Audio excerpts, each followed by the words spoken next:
यह भूतिया कहानी है राजस्थान के भरतपुर में स्थित एक कारखाने की, जहां एक भूत ने कर्मचारी बनकर 1 महीने ड्यूटी की। लेकिन जब बाद में कारखाने के मालिक को इस अद्भुत घटना के बारे में पता चला तो कारखाने का मालिक भौंका रह गए। अब मन में यह सवाल उठता है कि यह भूत कौन था। उस भूत ने एम्प्लॉय बनकर काम करने के लिए भरतपुर की इसी फैक्ट्री को क्यों चुना? उस भूत का इस फैक्ट्री से क्या संबंध था? क्या इस फैक्ट्री पर पहले से ही भूत का साया था? लोग बताते हैं कि फैक्ट्री के मालिक ने उस भूत का वेतन भी दे दिया। इस कहानी में जानेंगे वह किस तरह। इस कारखाने की अविश्वसनीय भूत की कहानी जिस किसी ने भी सुनी, उसे अपने कानों पर विश्वास नहीं हुआ। लोग बाग फैक्ट्री की भूतिया कहानी को सुनकर एक बार इस फैक्ट्री को देखने अवश्य आए।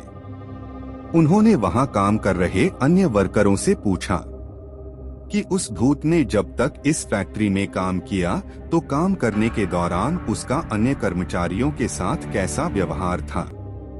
उस भूत ने किसी को आघात तो नहीं पहुंचाया। यह वह समय था जब कोरोना वायरस का संक्रमण चरम सीमा पर था। हर व्यक्ति इस संक्रमण से बचने का प्रयास कर रहा था, लेकिन कोरोना वायरस किसी न किसी को अपनी चपेट में ले लेता था।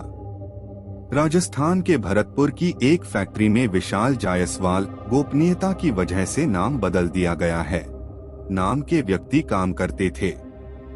वह अपनी ड्यूटी के प्रति बहुत समर्पित व्यक्ति थे। फैक्ट्री के कर्मचारी विशाल जायसवाल का व्यवहार फैक्ट्री के मालिक को ही नहीं बल्कि फैक्ट्री में काम करने वाले हर कर्मचारी को पसंद आता था। लॉकडाउन घोषित हुआ तो फैक्ट्रियां बंद हो गईं। सारा कामकाज ठप हो गया।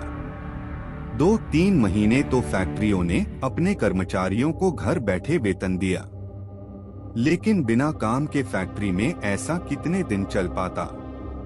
इसलिए अब फैक्ट्रियों ने अपने कर्मचारियों को वेतन देना भी बंद कर दिया।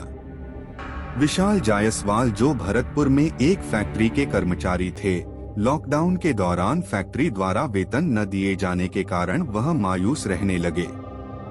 वे प्रभु से प्रार्थना करते थे कि जल्द से जल्द लॉकडाउन समाप्त हो और ताकि वे वापस ड्यूटी पर जा सकें।